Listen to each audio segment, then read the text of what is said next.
How y'all doing today? How y'all doing today? Welcome back to the Count It All Joy podcast with your boy Will, and I'm back with another episode today, y'all. And this episode I'm kind of excited about because it's something I'm passionate about and something that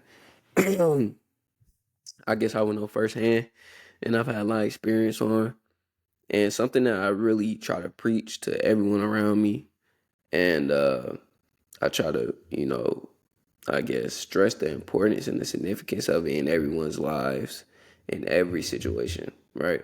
But today we're going to be talking about confidence, right? We're going to be talking about confidence and its effect on you and how it should be implemented in your life, right?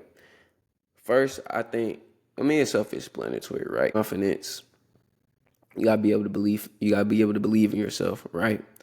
Uh,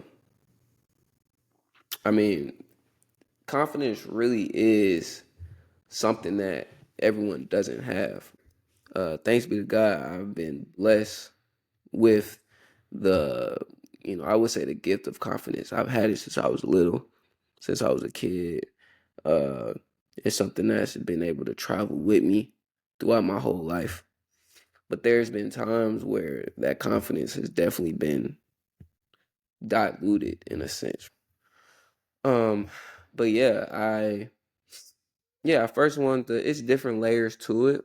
And then I also want to tell a few stories and share a few experiences I've had that have shaped me for the better, but good and bad. Uh, but I think with confidence, the most important thing, and I was literally just I think I was telling my little brother this the other day, uh, because sometimes he struggles with confidence and he struggles with fully believing in himself and knowing he could get the job done. Now, what I was talking about with him was specifically sports, but I was telling him this applies to everything in your life and it trickles down. But I think the first thing with confidence, you have to have confidence in God. I think confidence comes from God as far as I'm trusting in Him. I know He has everything covered. I know He's blessed me with this. I know He's blessed me with that. I know He's given me this. I know He's provided me with this. I know He's provided me with that. So I think when you have that groundwork, then it trickles down.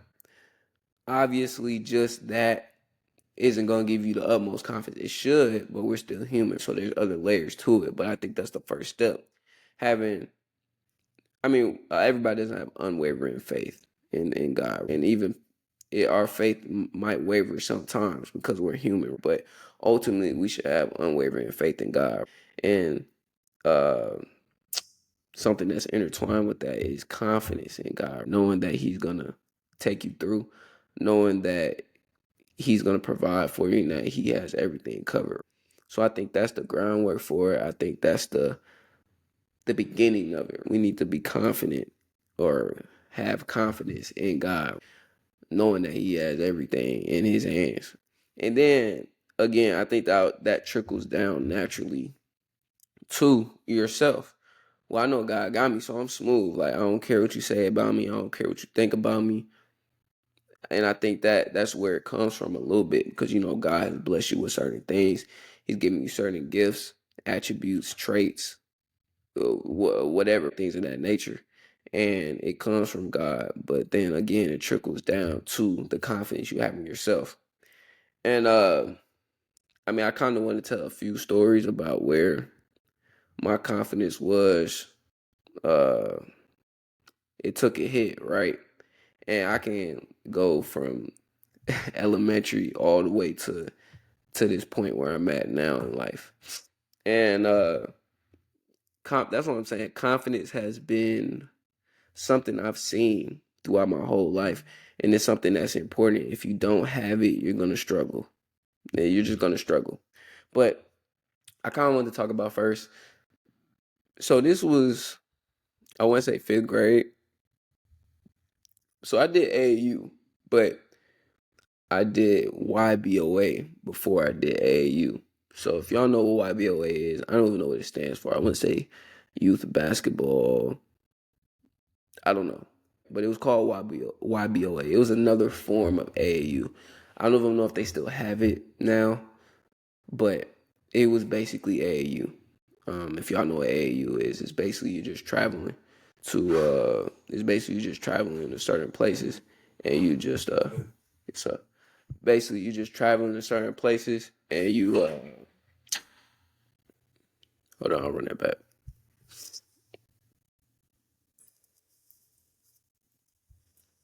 So basically, YBOA is it's similar to AAU. Basically, you're just traveling to certain places, and you're playing against different teams. Uh, I'm pretty sure I don't know if YBOA is only specific to basketball, but that's the point. Anyway, so that was my first quote unquote AAU team or whatever. And I remember we were traveling all over the state. And my mom was paying all this money to have me play. And most tournaments are on the weekend and it was during the summer. But my mom's paying all this money that we don't have. But she's trying to invest in my future and something that I love doing, which is basketball. So she was paying all this money. We're paying all this money, bro. And I'm riding the bench, not playing. I remember it was one tournament we went to. I forgot what the gym was called, but I did not get in. I'm sitting here on the bench like, it's if y'all have been if you've been a bench warmer in your life, you understand where it's like, hey, I have not touched the floor. I've been on this seat for 2 hours. And because we getting smacked, you want to put me in? No, I'm cool. I'm straight. Do not put me in, cause I'm gonna get in. I'm gonna be cold. I haven't touched the ball since warm ups. Don't do. I think that's one of the most disrespectful. Don't ever get me started about that. I think putting people in at the end of the game, obviously, you should have a good outlook on it, right? I think it depends on the person, right? I think it really does depend on the person, though. Like, if you know you should be out there and you're not playing, and coach want to put you in just because y'all down 30, man, I'm cool. Don't put me in. I'd rather just sit here, keep the seat warm, go home. The shower that I'm about to take, it doesn't have to be as rigorous as it was like as it was supposed to be if I was actually playing. Anyway, I was sitting on the bench and the coach was like, hey, Will, get in. All right. I pulled the light. I acted like I ain't hear him. I looked to the side, kept talking to the teammate. I wasn't trying to go in, bro. I've been sitting on the bench all game. You gonna put me in because we getting smacked? Anyway, my whole point is with that. That was in fifth grade where I'm riding the bench and in practice, I'm doing my thing in practice every single day. And I feel like I'm doing what I'm supposed to do. I was a new kid too. Like everybody on that team knew each other. It was the dad, it was the son that was on the team. Then you had a cousin that was on the team. So you had people that knew each other, that had chemistry, which is fine. But I wasn't, I guess, in that group or whatever. So my mom's already driving 45 minutes to practice just to get me to practice. Then we're driving hours to games just for me to sit on the bench. And that really does do something to your confidence. Uh I started doubting myself. I started I'm like, man, maybe I'm just not good enough, right? Maybe I'm just not like that. I was just thinking that. I mean, I feel like I'm good, but obviously I'm not good enough if they not put me in the game. And then more so, I felt bad because my mom was paying all this money, and I felt like it was for no reason. And that was kind of one of the first instances where obviously in a moment, I wasn't looking at it like this, but when you look back, hindsight's 2020. But I look back and I'm like, man, that was one of the first times where my confidence was, uh, where my confidence was just taken away. It was like I couldn't figure out what it was. I just started questioning myself more and more, like, maybe it's this, maybe it's that. And the confidence that I did have going into it, weekend by weekend, it was just decreasing, just decreasing. And that was tough as a kid playing a game you love. That was the first time where I guess ran into politics. Definitely wasn't the last time, but it was one of the first times. And it's tough to go through when you put the work in and you feel like you're not even getting the opportunity to try to uh see the fruits of your labor. You're not even getting the opportunity to even try to see if your work is paying off. That's where it hurts. Um, so that's one like quick little instance. I want to transition into high school. Uh, I don't think I'll ever tell the full story. Not on here. Probably not. I don't know. But it's a whole story, like a whole thing, which would take me a while to like explain every part of it. But in high school and everything I went through with the coach there and everything that happened, but that was another instance where my confidence was literally getting badgered every single day. Just trying to get, it's like you getting stabbed every single day. I don't know if y'all watch Phineas and Ferb. This is kind of off topic, but my mind works a certain way. Anyway, Phineas and Ferb, one of the greatest shows ever created. Argue with your mama about it. It was one episode where, Candace, the sister, she's trying to get them caught every single day. Like she's trying to get them in trouble every single day. So uh they're always trying to basically Candace is always trying to get her brothers in trouble. That's the gist of the show. And Phineas and Ferb are always creating these things, doing these things, like making just extravagant things, helicopters, making amusement parks, anything you could think of. But it's one episode in Phineas and Ferb where they actually get caught. Because usually when Candace finally gets the mom to come over there where they're making the stuff, it's disappeared. Doofenshmirtz, something with his gadget. That's not, if you watch the show, you know what I'm talking about. But it was one episode where they got caught, and the mom sent them to military school, and the sergeant is basically spraying them with water. Like every time Finney's like, so Ferb, what do you want? Anytime he came up with a creative thought, the the sergeant sprayed water on Phineas and Ferb. So over time, when they kept doing it, their creativity went away, right? And I said that to say it was kind of similar in high school, right? Where I was at the point, I won't even say I was smelling myself, but I knew who I was. It was my junior year when it really happened. And I was 16, 17. So I knew who I was. I knew what type of person I was about. I knew the stuff I liked. I knew what I was good at. I knew what I wasn't as good at. But I knew who I was as a person for the most part. And I was comfortable with myself. And nobody could really tell me different. But it was hard when the coach, and I had my part in it too, where, like I said, if I had really delved into it, then y'all would understand where I'm coming from. But uh, I was confident, and that's the problem. Where a lot of time in sports too, when you're confident, if you're dealing with the wrong person, they'll take it as arrogance, and that's a whole nother topic. But a lot of times when you're confident in yourself and you know who you are, people who are insecure, they take it as you're being arrogant and you're trying to stunt or so forth and so on. That was kind of the situation I was in. And I mean, it was a tough situation. I'm bringing it up because I was confident. Everybody knew who I was. I knew who I was. I knew what skill I had. And I was comfortable with the people around me. They knew like when I say people around me, my teammates, the kids that went to school, my teachers, like they all knew who I was and what I was about. So that just incentivized my confidence even more, right? Even though I already had the intrinsic confidence or I had it inside already. But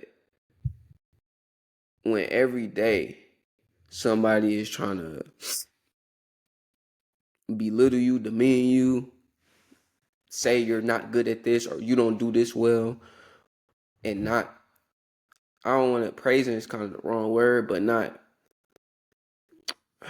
giving you props with anything, but they're constantly coming down at you. And it's not constructive criticism at this point, it's just criticism. And I mean, at 15, 16, bro, it was hard because I was confused where all the animosity was coming from, and it was just tough. And again, my confidence in real time was just getting strike down every single day. And I didn't notice it in a moment. Obviously, it's hard to notice it in a moment, because if you notice it in a moment, you can, hey, they trying to do this. Let me, no, I'm not going. But it wasn't that easy. For really 2 years until I left, until I graduated, it was like that, where the coach was just trying to, I guess, dilute who I was, right, as a person, because I knew who I was.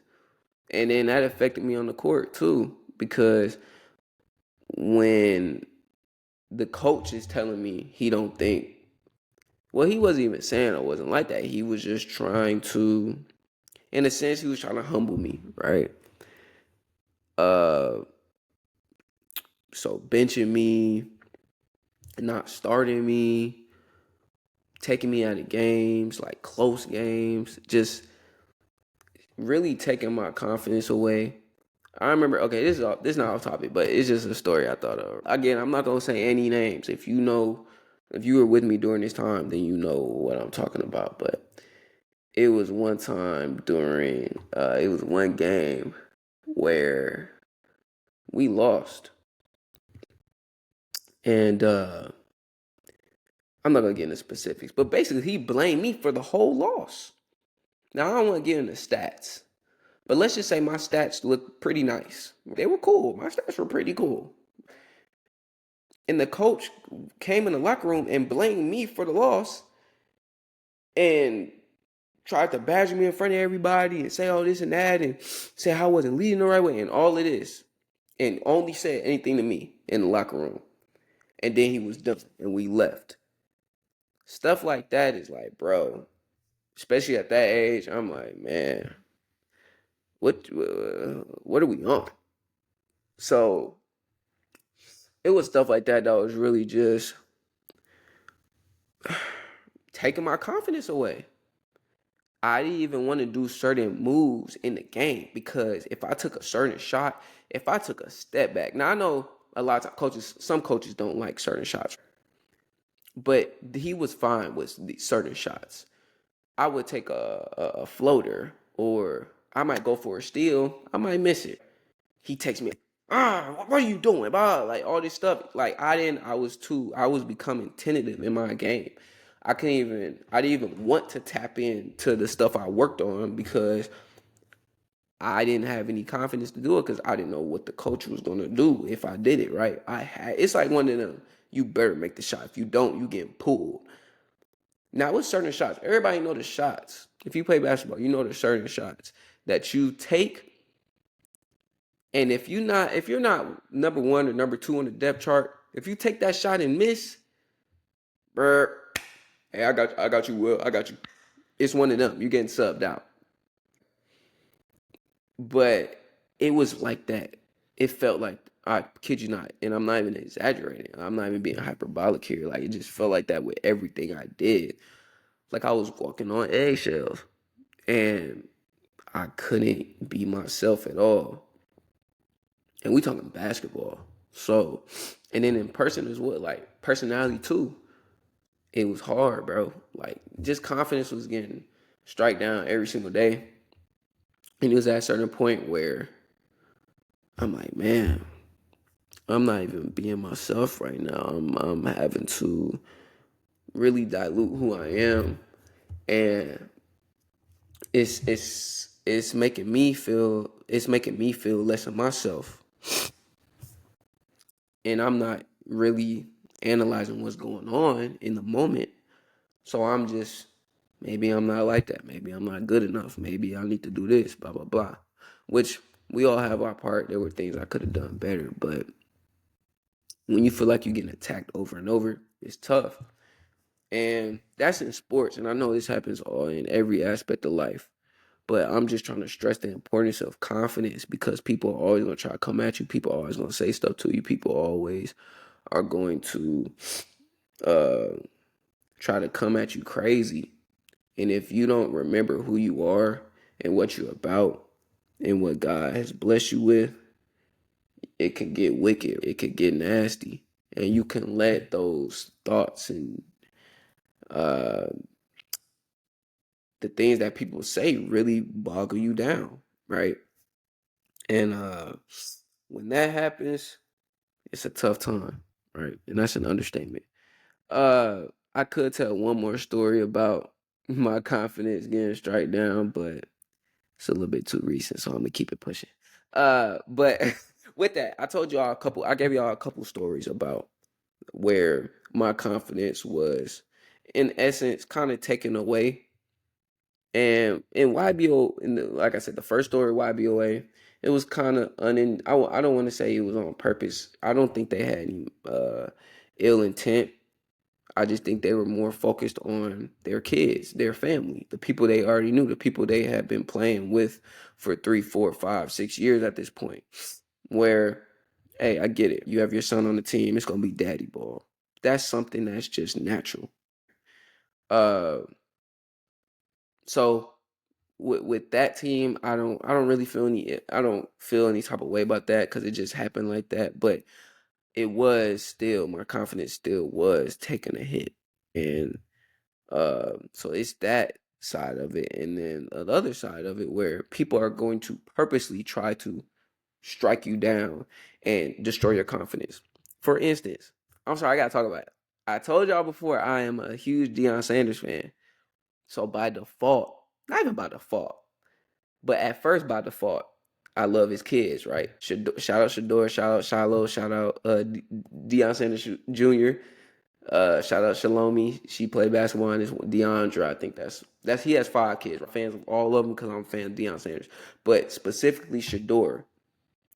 I love everything about Shador Sanders, bro. I think he had a great role model in Deion Sanders, which it shows every day how he responds to things, how he goes about his work, who he is, uh, and then naturally he has confidence because that was instilled in him from an early age.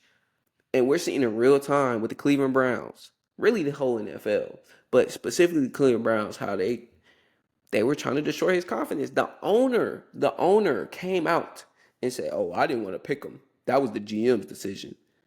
What's the point of saying that? That's when people do stuff like that, I really don't understand. Like, why are you trying to destroy someone's confidence? You are the owner of the team, and you're saying, "I didn't want him. I didn't want him." Basically calling him not good enough.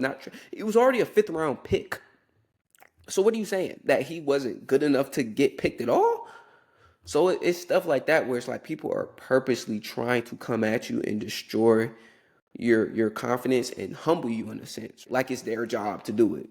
Like, oh yeah, I'm gonna get him, which is that's another thing in itself. When people think that it's their job to humble somebody, like they're God or something. Like, what are we on anyway? So, like I said, I gave y'all the story of the YBO, and I gave y'all the story of when I was in high school, my last 2 years of high school, my junior and senior year. It two kind of different situations, but both resulted in a uh I guess a decrease in confidence, and gradually over time it affected me, right? Negatively. Whoa, couldn't get that out. Pause. Uh but I kind of want to switch gears a little bit and talk on the other side of the spectrum, where when confidence is instilled in you and it's something that someone's giving you every single day and pouring it to you, good things happen, right? Now, I can talk about more recently what it is, but y'all know where I'm at as far as school wise. I'm at Toccoa Falls, and shout out Coach Micah, right? That's my guy, that's my dog. Since day one, instilled confidence in me. Let me know that he's behind me, and whatever I do, he's gonna ride with me to the wheels fall off. Pause. If that's well, that sounded kind of crazy, but he's basically with me, right? And wrong and right, and we talking about basketball here. So when you have somebody behind you like that, and especially somebody who's your coach, so an authority figure, that gives you the utmost confidence. You can go out there and be yourself. You can go out there and you can mess up. You can go out there and just be who you are and not have to worry about the repercussions as much. When you don't have confidence, you're overthinking everything and you're stressing, oh, what if I don't do this?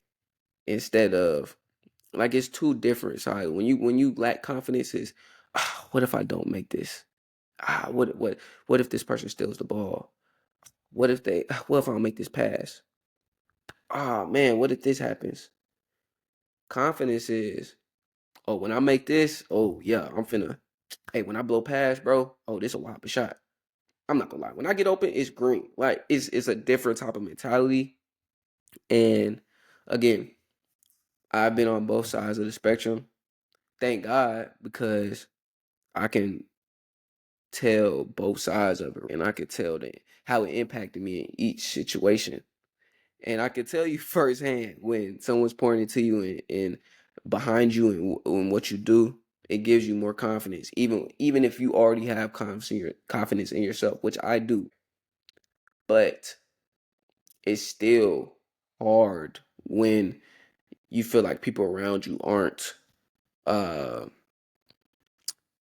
I guess, trying. People around you don't feel like you should be as confident as you are, in a sense. Uh, but that's why, again, we have to have our confidence in God. I think just as humans, naturally we seek validation. And I think that's something that it's our downfall a lot of times. We seek validation on social media. We seek validation in everyday life. We seek validation from a lot of people, whether we want to acknowledge it or not. And when you seek validation from people and your peers more than you seek validation from God, that's where it gets messed up. And that's where it gets and but yeah, I mean, I think like I said, we need to grasp or obtain or possess our confidence from God. So we need to have confidence in God, and then it trickles down. Uh, but yeah, I want to tell those different instances of how confidence affected me and how I got through it. And God is taking me through even the first two stories. He took me through it in there for my maturation, but it didn't feel good in the moment. But those both of those instances made me into who I am today. So when the situation I'm in now, where it's like I'm already confident in myself, I already know who I am, what God has given me, and then you also have somebody pouring into you, that's it's just like icing on the cake. It's a blessing from God, and I can't um shy away from that. I can't not acknowledge that. I have to acknowledge that because I've seen it from the other perspective, where it's, man, they're trying to tell me I'm not this or that. And I know God is giving this to me. So it's like we just have to be intentional about making sure we're going to God and asking for confidence, because everybody doesn't have it. It's not just a given thing. And yeah, I'm gonna talk about praying in every single one of these episodes because it's important. And having that conversation with God, asking him for it, and you can ask him for confidence, and he'll give it to you. It's gonna take some time, depending on who you are. But if you're pushing forward, and that's something that you really are striving for when you should be, because confidence is extremely important, good things happen. um. So yeah, like I said, a lack of confidence will lead to low self esteem. Uh, and it clouds your mind with doubt. I kind of gave an example of the two different instances of when you lack confidence and when you do have confidence. Your mind frame, your mentality, your mentality, your paradigm changes. You look different. Your outlook on life is extremely different. Everything you do, it could be sports, it could be walking to the store, it could be eating. Everything you think when you have confidence is different. You have a different point of view on things, and you start to look at things a little bit more positively. But when you lack that confidence, it can lead to overthinking, doubting, insecurities, fear, all which are human attributes, or not even attributes, but human emotions. But we have to fight those emotions. And again, just continue to pray for confidence and continue to pray for other things. Uh, I think that, and I kind of explained this a little bit, but yeah, confidence applies to every single situation. I've been talking about specifically basketball, but it literally applies to every situation. Public speaking. If you lack confidence in public speaking, you're cooked. Think about a pastor. Imagine a pastor that's nervous. He's worried about what's going on in the bleachers, in the pew, rather than preaching the sermon. He's worried about his suit and how good it looks rather than preaching the sermon. He's worried about the wrong thing. When you lack confidence, it bleeds into other things. So I just think confidence is so important. It's just so important. It's so significant in everyone's life. And when you lack it, certain things happen. I think a lack of confidence, bad things happen. And again, it's something that you need to pray for. Some people are naturally born with it. It's a gift that they're naturally born with. Everyone isn't born with the gift of confidence. But it's something that we should be striving for confidence, because we should be confident in God. Most importantly, even if we're not confident in ourselves, we should be confident in God. And then that bleeds down to confidence in ourselves because God has equipped us with certain things. Now I want to touch on this a little bit, pause. There is a balance between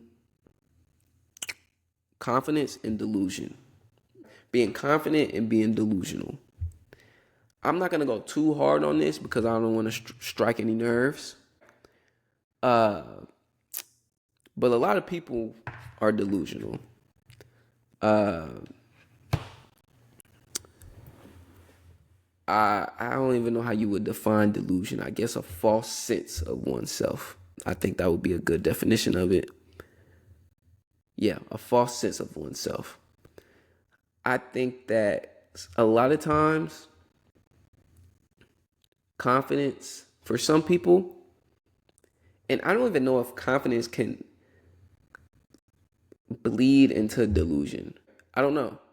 I've heard certain people, they talk about how the greatest athletes are delusional. Like they just believe that they are this. But I don't think that. I wouldn't say they're delusional.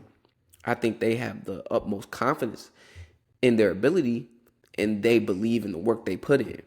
So they know the work they put in, and they know the effort that they have been given. So they're not surprised when they get certain results, right? I wouldn't call that delusional. I would just call that I believe in the work I put in. I believe in myself. I have the utmost confidence in the work I've put in. And I want to see the fruits of my labor, right? But I think there are certain people who they don't put work in. They don't do the necessary things to get whatever they're trying to get.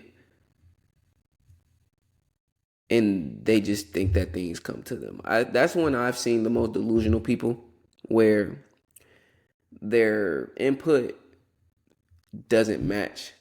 So they don't have any input and they want their output to be greater than their input, if that makes sense. They're not putting in the work and they're expecting results. My mom used to say this all the time. The definition of insanity is doing the same thing over and over and over, hoping for the same result or hoping for a different result. That is a little bit, it kind of becomes a little bit insane. And I'm not going to get too much into it because to break it down even more, I'm going to have to say some names. And I'm not doing that on here, right? We're not going to get messy. But my whole point is that we do need to watch ourselves about being delusional. And I think that means we need to be honest with ourselves. We still need to be honest with ourselves, but we still need to believe that the work we put in is going to amount to something. It's going to amount to success or whatever it is. You might not see it then, but you will. You might not see it when you want to see it, but you'll see it eventually. We need to be confident in the work and that God will reward us for the work. I think that's something that we need to be intentional about, and being confident in that, being confident in the process of it, the journey, knowing that all things work out for our good, knowing that count it all joy, shameless plug, count it all joy when you face trials and tribulations, because the testing of your faith produces perseverance. And when we know that and we're confident, again, oh, thank you, Lord. When we're confident in the word, when we're confident in what God has told us, when we're confident in what God has given us, it helps us just in life in general. It helps us be at peace a little bit more and be more comfortable with our situation, whatever that may be, and it eliminates some of those doubtful thoughts and things of that nature. I'm coming to an end here, but again, I want to stress the importance of confidence, because God has shown me, God just literally shown me throughout my life that without confidence, again, the most important thing is our confidence in Him. And He wants us to be confident in Him so we can be confident in ourselves. Anything good we have is from God, so that's ultimately what we need to remember. But God has given us gifts. Everyone has a gift. Some people might have more than others, but He has given us gifts. Now, people look at physical gifts and think, oh, God, but we all have gifts. And I think that we need to be confident in whatever gifts God has given us, and we need to be able to use that to fulfill our purpose, whatever that is. And again, I want to just stress how important confidence is and where it can take you, and where it can take you negatively as well. It can bring you in the dumps when you have a lack of confidence, but it can take you to farther heights when you do have confidence. So I just wanted to talk about that a little bit, because that's something that's extremely important to me, and I know God has blessed me with that, so I'm thankful for that. And I know everyone doesn't have confidence. I know everybody struggles. A lot of people we all have insecurities, but I think there are people who struggle more with confidence, and it's from the insecurities, it's from the fears, from all of that, the doubt, which we all deal with. But I think most importantly, our confidence in God. When we stress that confidence in God, it can eliminate these things, and it will eliminate these things if we do our part. But that's kind of what I want to talk about today, man. I hope y'all learn something from that, or can relate, or maybe y'all needed to hear it. But I just want to talk about that because it's extremely important in my life. And again, everyone who's around me, I talk about confidence and how it's extremely significant. And without it, I don't know where I'd be, because without God instilling His confidence in me, it's hard to go about things, especially the person I am. So I thank y'all for joining. I thank y'all for listening, man. I appreciate all the support, all the love up to this point. Please continue to like. Please continue to share. Please continue to follow. Please follow the Spotify account. Please follow the Apple Podcast account. I made a TikTok, so I should post that on my IG account. I made a TikTok, so I'll be posting the same clips I post on Instagram. I'll post those same clips on there just to get a little bit more outreach. But y'all follow that as well. I thank y'all for listening. Again, I thank y'all for all the love. This is something that I'm enjoying doing. Whoever listens, I appreciate it. Share it to a friend, whatever. But again, I hope y'all can learn something from this, take something from this, and I appreciate y'all again, man. Stay blessed, stay prayed up, keep God first, love, attitude, gratitude, and I'm out, man. Peace.